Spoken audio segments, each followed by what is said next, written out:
Hey everyone, it's Matt Donahue with your weekly market update. Today is St. Patrick's Day. I've got all the green on. I have green socks on. I won't tell you what else I'm wearing that's green, but I am all decked out today. Of course, Donahue is an Irish name, so we always make a big deal about it. We had a leprechaun visit our house last night.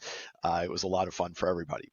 But let's jump into it. So, welcome back. We're diving into three key topics today. One is, where does the market stand? It's been interesting for the last few weeks.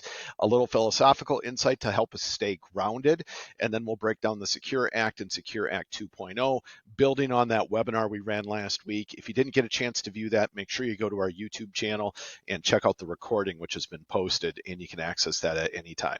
So let's talk about the broader financial landscape. As of early 25, markets are adjusting to the Federal Reserve's monetary policies. Inflation is moderated slightly. The consumer price index came in at 2.8% year over year, while core inflation remains at 3.1. However, consumer sentiment has dipped to 57.9.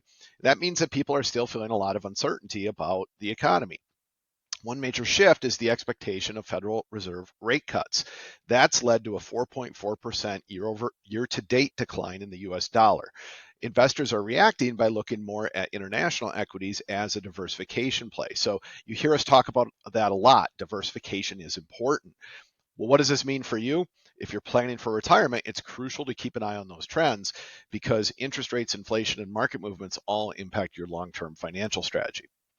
Now, let's take a step back and let's think about mindset, though, for a second. And the Stoic philosopher Epictetus once said, "You are not your body and hairstyle, but your capacity for choosing well. And if your choices are beautiful, so too will you be." Well, guess what? In life, as in retirement planning, it is all about choice. And when we're thinking about retirement planning, a lot of times it's, are we saving, investing, and adapting as the world is changing around us? When laws change, like when the Secure Act came out, and then a few years later, the Secure Act 2.0 came out, our ability to make informed decisions becomes even more important. So let's break down those laws and see how they can help us plan for the future. The Secure Act, which is short for Setting Every Community Up for Retirement Enhancement, was passed in 2019. In 2022, the Secure Act 2.0 expanded on some of those changes. But what exactly changed? Well, in 2019, the required minimum distribution age was raised from 70 and a half to 72. That gave people more time before they had to start taking money out of their qualified accounts.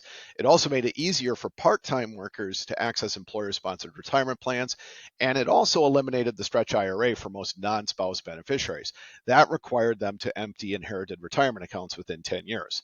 This was a big deal because it reshaped tax planning strategies for retirees and heirs alike. Well, then came the Secure Act 2.0 in 2022, and that took things a step further. The RMD age went up again from 72 to 73 starting in 2023, and eventually to age 75 by 2033.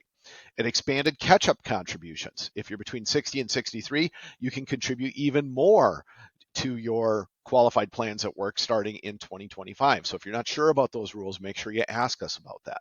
It also introduced something called a 529 plan rollover. Now, an unused 529 college savings plan can be rolled into a Roth IRA up to $35,000 over lifetime. Again, there's some ways you have to do it to make sure you do it right, but make sure you check with us. We can help you with that. It also requires new employer-sponsored 401k and 403b plans to have automatic enrollment starting at 3% and increasing annually. And finally, it allows employers to match student loan payments with retirement contributions, helping workers save even while they're paying off debt. These are huge positives for retirement savers. Whether you're just starting out or you're getting ready to retire, the Secure Act gives you a lot more flexibility and opportunities to build a strong plan. So what can you do to take advantage of those changes? Well, there's 5 key things you can do. One is maximize your retirement plan contributions at work. 2 is consider Roth IRAs or Roth accounts for the tax-free growth and the tax-free distributions later on in life. And don't forget, there's new employer Roth matching that's available. Using enhanced catch-up contributions if you're 50 or older, planning your withdrawals strategically within the new RMD ages, and then finally exploring rolling over unused 529 plan funds into a Roth IRA.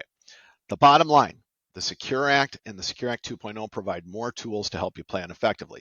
Like I said before, if you want to learn more about this, we recorded a webinar last week with Nathaniel Landman. He's a tax attorney that we work with. It's on our YouTube channel. Just go to YouTube, look for Mission Financial Planners. You'll see it's posted there. It's got the big IRS logo on it. But otherwise, happy St. Patrick's Day. Aaron, go brah. And we will see you all next week. Thanks, everyone.